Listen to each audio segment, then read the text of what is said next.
আজকের আয়োজনে আপনাদের স্বাগত।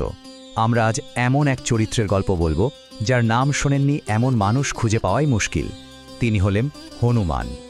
কিন্তু একবার ভেবে দেখেছেন কিভাবে এক দৈব বানর হিন্দু ধর্মের সবচেয়ে শ্রদ্ধেয় আর জনপ্রিয় চরিত্রগুলোর একজন হয়ে উঠলেন?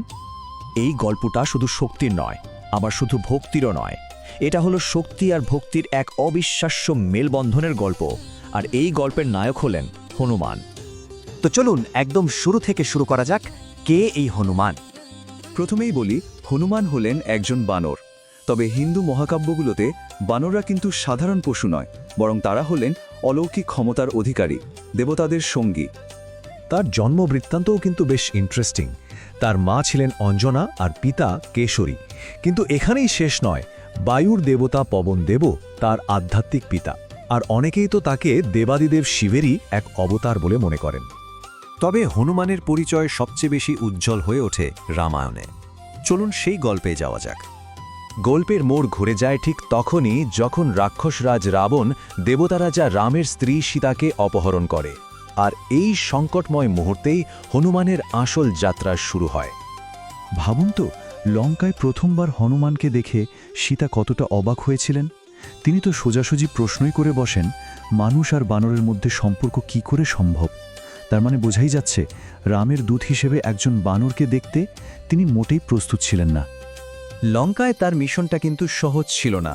একটা অচেনা শত্রুপুরীতে গিয়ে রামের স্ত্রীকে খুঁজে বের করতে হবে, রামের বার্তা দিয়ে তাকে ভরসা জোগাতে হবে, রাবণের বিশাল সেনাবাহিনীর শক্তি সম্পর্কে জানতে হবে, আর তারপর সব কাজ সেরে নিরাপদে ফিরেও আসতে হবে। মানে প্রায় অসম্ভব একটা কাজ। আর এখানেই তো হনুমানের বুদ্ধির আসল খেলা। তাকে যখন ধরা হলো, শত্রুরা তাকে অপমান করার জন্য তার লেজে আগুন ধরিয়ে দিল। কিন্তু হনুমান কি করলেন? তিনি সেই অপমানকেই নিজের সবচেয়ে বড় অস্ত্রে পরিণত করলেন। ওই জ্বলন্ত লেজ নিয়েই গোটা লঙ্কা শহরকে প্রায় ছাড়খাড় করে দিলেন তিনি। তার শক্তির আসল পরিচয় পেতে হলে তো সঞ্জীবনী পর্বতের ঘটনাটা শুনতেই হবে। রামের ভাই লক্ষ্মণ যখন মৃত্যুসজ্জায়, তখন হনুমানকে পাঠানো হলো জীবনদায়ী ভেষজ আনতে। কিন্তু তিনি নির্দিষ্ট ভেষজ চিনতে না পেরে কি করলেন জানেন? একটুও সময় নষ্ট না করে আস্ত পাহাড়টাকেই কাঁধে তুলে নিয়ে চলে এলেন। এটা শুধু অকল্পনীয় শক্তি নয়, এটা কর্তব্যের প্রতি একনিষ্ঠতার এক চরম উদাহরণ। কিন্তু হনুমানের মহত্ব শুধু তার বিশাল কীর্তির মধ্যে আটকে নেই। তিনি আসলে কিসের প্রতীক, সেটাও কিন্তু সমান গুরুত্বপূর্ণ। তার চরিত্রের দুটো দিক আছে, শক্তি আর ভক্তি। আসুন এটা নিয়ে একটু কথা বলা যাক। হনুমানের চরিত্রকে বুঝতে হলে এই দুটো শব্দকে পাশাপাশি রাখতেই হবে, শক্তি আর ভক্তি। একদিকে যেমন আছে তার পাহাড় তোলার মতো প্রচণ্ড শক্তি আর বীরত্ব, ঠিক তেমনি অন্যদিকে আছে রামের প্রতি তার শর্তহীন গভীর ভালোবাসা। আর এই দুটো গুণের এমন পারফেক্ট ব্যালেন্সই হনুমানকে সবার থেকে আলাদা করে তুলেছে। তার ক্ষমতাগুলো কিন্তু শুনলে অবাক হতে হয়। তিনি চিরঞ্জীবী, মানে অমর। তিনি কামরূপী, মানে যখন খুশি নিজের আকার ছোট বা বড় করতে পারেন। তিনি মহাবলী, মানে তার শক্তির কোনো সীমা নেই। কিন্তু এর পাশাপাশি তিনি একজন সংযমী ব্রহ্মচারী আর বেদশাস্ত্রে পারদর্শী এক জ্ঞানী যোগীও বটে। আর তার ভক্তির কথা, এর চূড়ান্ত প্রমাণ তিনি নিজেই দিয়েছিলেন। একবার তাকে তার ভক্তি প্রমাণ করতে বলা হলে তিনি নিজের বুক ছিঁড়ে দেখিয়ে দেন। আর কি দেখা যায়? তার হৃদয়ের ঠিক মাঝখানে রয়েছেন রাম আর সীতা। এর থেকে বড় ভক্তির নিদর্শন আর কি হতে পারে বলুন? কিন্তু হনুমান কি সবসময়ই এমন আরাধ্য দেবতা ছিলেন? চলুন দেখি সময়ের সঙ্গে সঙ্গে তার চরিত্রটা কিভাবে বিবর্তিত হয়েছে। খুব প্রাচীন বৈদিক যুগে বৃষাকপি নামে এক দৈব বানরের কথা শোনা যায়। এরপর মূল রামায়ণে তিনি রামের একজন বিশ্বস্ত সঙ্গী হিসেবে আবির্ভূত হন।